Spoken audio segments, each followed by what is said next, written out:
Three Little Pigs was released in 1933 and is one of the most revolutionary cartoons ever made.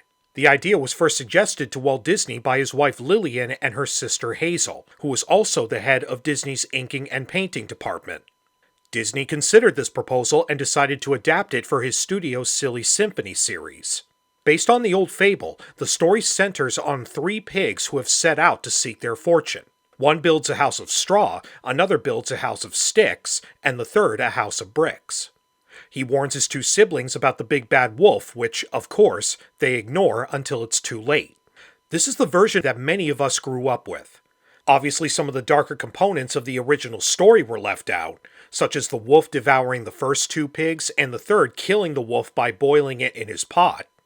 But even with this family-friendly version, I still think the message gets across pretty well.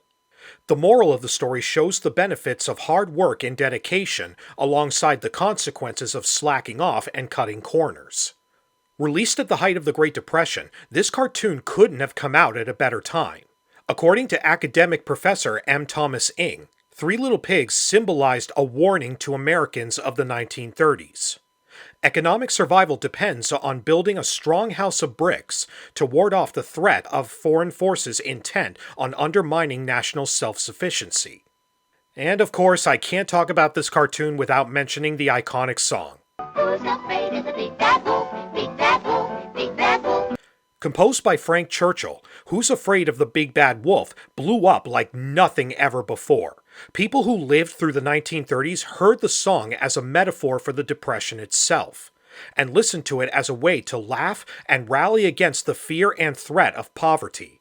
Time magazine hailed the song as the song by which 1933 will be remembered. In his book, Walt Disney, The Triumph of the American Imagination, author Neil Gabler described the song as the nation's new anthem, its cheerful whoop hurled in the face of hard times.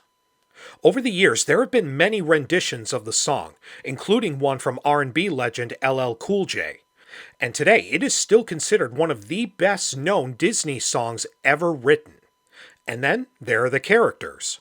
The three pigs look similar in physical features, but the way they dress and the way they move express different personalities in a way that nobody ever saw before. According to Chuck Jones, the way Disney's animators handled the distinction of the three pigs changed the way that character animation was done forever. I'm not sure I saw Three Little Pigs right away, but when I did see it, I realized something was happening there that hadn't happened before. During the 20s, all you needed in animation was action, and a good character just needed to look pretty. Three Pigs changed that by proving it wasn't how a character looked, but how he moved that determined his personality. All we animators were dealing with after Three Pigs was acting. But of course, this cartoon had its share of controversies too. The American Jewish Congress wrote an angry letter to Walt Disney demanding the removal of a scene where the wolf is disguised as a stereotypical Jew, calling the scene vile and revolting. Walt's younger brother, Roy O. Disney, replied back on the company's behalf. We have a great many Jewish business associates and friends, and certainly would avoid purposefully demeaning the Jews or any other race or nationality. It seems to us that this character is no more offensive than how many well-known Jewish comedians portray themselves in vaudeville, stage, and screen characterizations. The heat eventually died off, but many years later, in 1948, Walt Disney did request that the scene be redesigned for a re-release in September. According to Jack Hanna, the animator in charge of the redesign, he explained that Walt just didn't find the joke funny anymore, especially after what the Jewish people just went through during World War II. Overall, Three Little Pigs grossed $250,000 in box office revenue, which is over $6 million today. The success even surprised Walt Disney himself, to the point where his team got to work on a sequel. In total, Disney released 3 sequels to The Three Little Pigs. The Big Bad Wolf in 1934, guest starring Little Red Riding Hood. The Little Wolves in 1936, which was basically an adaptation of The Boy Who Cried Wolf. And The Practical Pig in 1939.